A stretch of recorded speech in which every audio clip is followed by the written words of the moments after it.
পেয়েছিলাম। আমি রাতের বেলায় দেখছিলাম উত্তরা 18 নম্বর সেক্টরে প্রজেক্টের যে বিল্ডিং গুলা রয়েছে, রাতের বেলায় সব মহিলারা রাস্তায় নেমে এসেছিল, মোবাইলের লাইট জ্বালিয়ে পুরো বিশ্বকে দেখিয়েছিল, পুরো বিশ্ব মিডিয়া সেটা কভারেজ দিয়েছিল। আমাদের অসংখ্য মা বোন আন্দোলনে শহীদ হয়েছেন, হিন্দু ভাইয়েরা শহীদ হয়েছেন, আলেম ওলামা শহীদ হয়েছেন, কিন্তু তাদের জীবনের দাবিটা কি ছিল?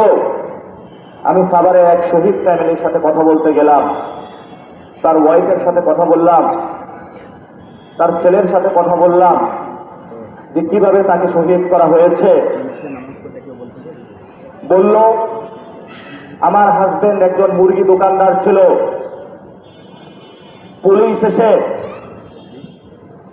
সবাইকে যখন এলোপাতাড়ি গুলি করতেছিল, আমার হাজবেন্ড দোকানে বসেছিল যে আমি ব্যবসা করি, আমাকে তুমি কেন মারতে আসবা?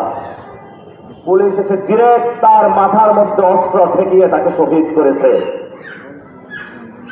হাজীগঞ্জের একজন শহীদের কথা শুনলাম, উনি বিএনপির এখানে সহসভাপতি ওইখানে।